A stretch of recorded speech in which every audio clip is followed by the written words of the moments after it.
Welcome to Inside Lake Forest. Today we will be visiting with 3 restaurants housed in this certified historic landmark building. We're going to learn about the history, and let's step inside and meet Larry Ross, co-owner of Southgate Cafe.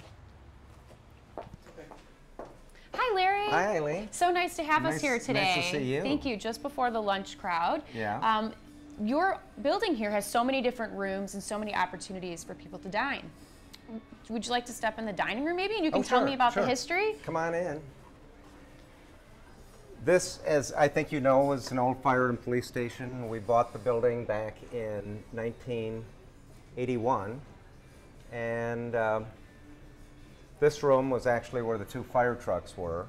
Oh, wow. And there was a fire pole over in this corner of the room, which went up to the 2nd story here. Well, I know that it is a certified historic landmark building. Is that because of the history in the community?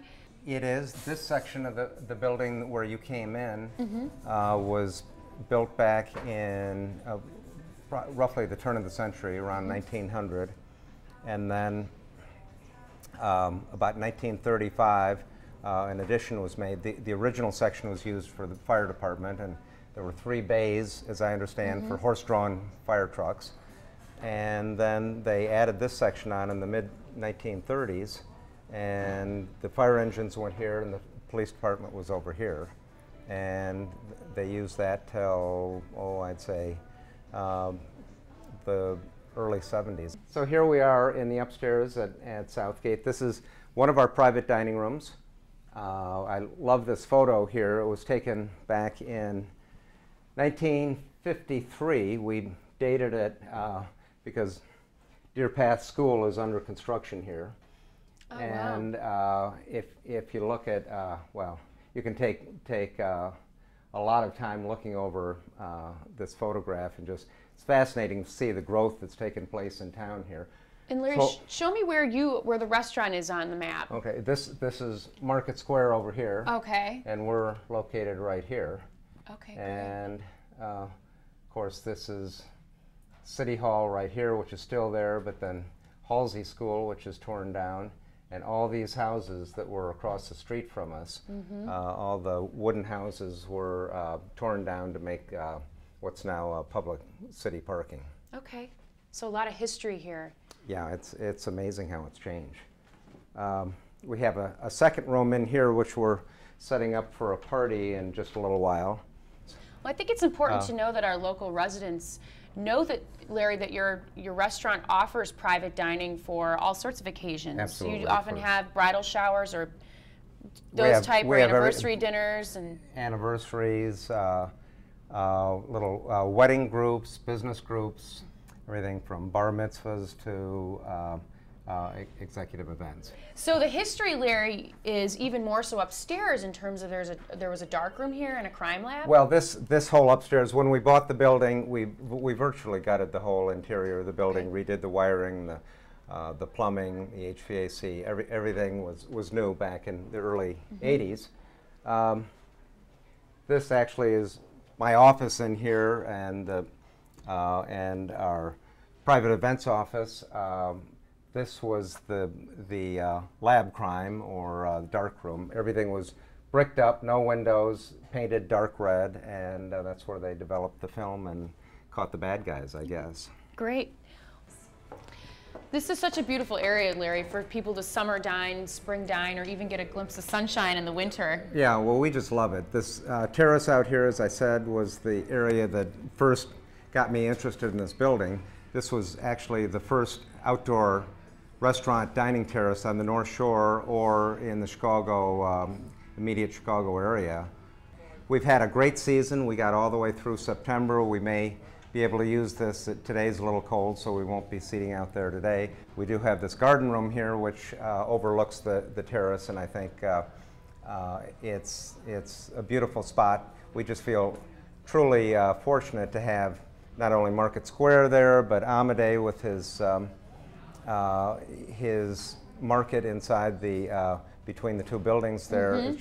It's got a very European feel to it. We love the Shaw architecture, and I feel very fortunate to have this location. These 2 elms here are over 100 years old, and needless to say, we we spend a lot of time taking care of them and making sure they're healthy and Absolutely. stay with us a long time. I know the city appreciates that with our yeah, importance they of trees here. provide our shade and a lot of the ambiance out on the terrace.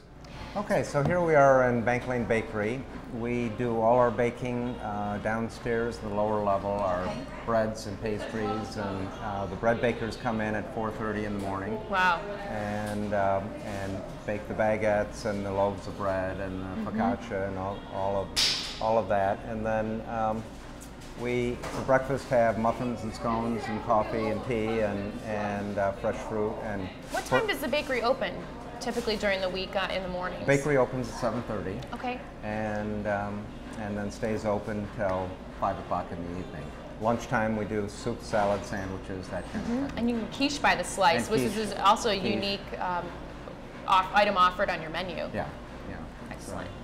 So Larry, not only does your entrance for the cafe is over on the west side, but you also have an entrance to the bakery and bistro on this east side of the building as well. We do.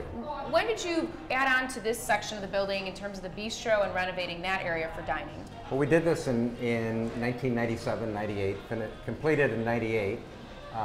The entrance is from Bank Lane, so it is a totally separate two restaurants from Southgate. Okay.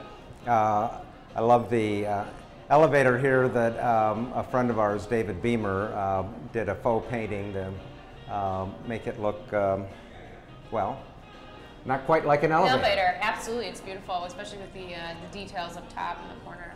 All the posters in here are original French posters.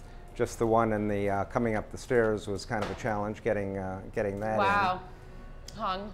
And then about 2 years ago, we actually added on what we call our balcony, which is a year-round balcony. At first we thought we'd do just summer only and all open air, and then we learned that with a little plexiglass around here, we were able to enclose it, and it's a fabulous spot to be in the wintertime. We've got the heaters out here, and